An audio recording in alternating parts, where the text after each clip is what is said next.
Game Boy owners can now have another reason to feel smug as everyone's favourite Duff 'em Up Double Dragon comes to the monochrome handheld. However, before this review, I just want to firstly say hello to Eddie and Harriot. Yes, that's right, I can see you sitting there. I'm speaking to you both through the miracle of television, the internet and time and space to tell you to send your dad to bed, grab yourselves a cup of tea and relax because this review is just for you and I hope you both enjoy it.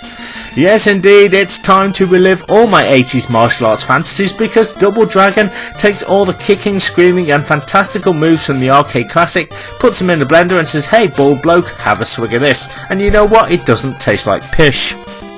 Liam Neeson bloke and former E17 member Billy Lee must once again battle across the mean streets of New York in order to get bird Marion back, who has been kidnapped. Before you can say why can't these video game birds just learn some self-defense, the Black Warriors storm the streets and try to give our Billy a good kicking. Luckily our bloke Bill has just watched an Eastenders special with hard blokes the Mitchell brothers and has invested many hours into the local Robocop Arcade, so he is good to go.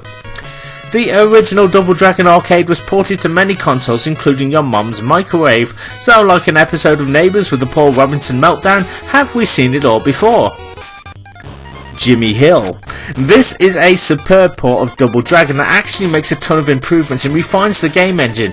Whilst the Master System and Mega Drive versions can boast authenticity, the controls just slightly let them down, and they are about as exciting as train spotting in Wolverhampton. The first thing I will say about Double Dragon on the Game Boy is the comic book graphical style. This game looks gritty and the character sprites really look more detailed and less cartoony. The game controls perfectly and it feels like a fair challenge when kicking or punching your opponents. Now, I would make some silly joke about some of the ports of Double Dragon being slightly pish, but since I'm contractually obliged not to do so, I won't. The enemies here have been toned down a bit on the Game Boy, and so it's still tough, but balances out the offense and action really well. Whilst this is similar to the NES and Master System versions, some stages and features have been radically altered and changed completely. The NES version, for example, has Billy duff up blokes to earn moves as he progresses, whilst this Game Boy version gives all the moves to you right away, with a cheeky smile and a wink and says, hi bloke, Merry Christmas.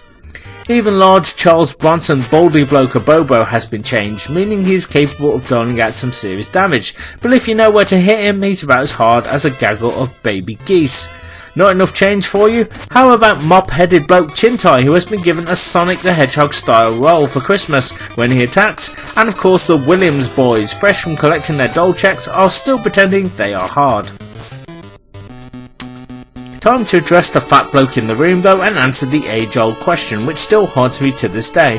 Oi bloke, why isn't Double Dragon 2-player co-op and why have they increased the price of biscuits? Well, one question I can probably answer is something to do with the cost of living. However, in Double Dragon's case, yes, other versions had the 2-player co-op option, and whilst it would be nice to say it wouldn't lose anything without it, I would be lying. This game desperately needed it and would have been a fantastic experience for two people to work together and then in the finale duff each other up for the right to wed Marion. However, what we have in the 2-player mode is a one-on-one fighter borrowed from the NES version, which is kind of cack, kind of like playing away at Millwall, mildly disappointing, but at least you can have a pork pie. Still, the game's one-player option is such a great experience that like that bloke you met in Argos in the Hawaiian shirt, you will soon forget about him and develop blisters as you try and work your way to Marion.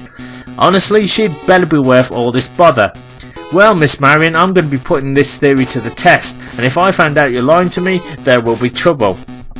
But while there's moonlight and music and Rick Astley, let's face the music and dance along to the incredible tunes that Double Dragon offers. It is some of the best 8-bit tunage I have ever heard. Honestly, if one of my many girlfriends got kidnapped, I'd be taking an 80s boombox loaded with the music from this game, and this I'm sure would motivate me to at least make it to the local pub.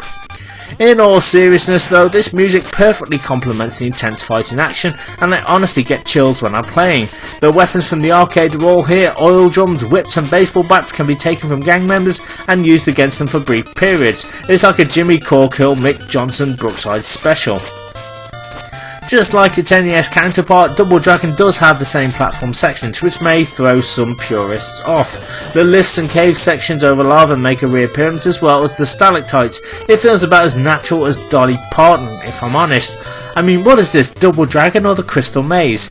Now, That's a game I want to see. Technos and Nintendo, you need to wheel bald bloke Richard O'Brien out of retirement and make a crossover game now. Just like its many predecessors, Double Dragon on the Game Boy takes you from the streets to a factory, the woods, caves, Plymouth, and to the Black Dragon's lair, which features pretty much all the nasty traps from the arcade, but also throws in these doors that you can buy on the late night shopping channel. You know, the ones that suck you in and have spikes inside. Yes, indeed, I can see how this can be a problem and might put players off, but the addictive nature and short length of the game means you just want one more shot, and you can get one pretty much almost right away. You see, this version of Double Dragon is harder than my Uncle Barry after 10 rounds of sumo wrestling.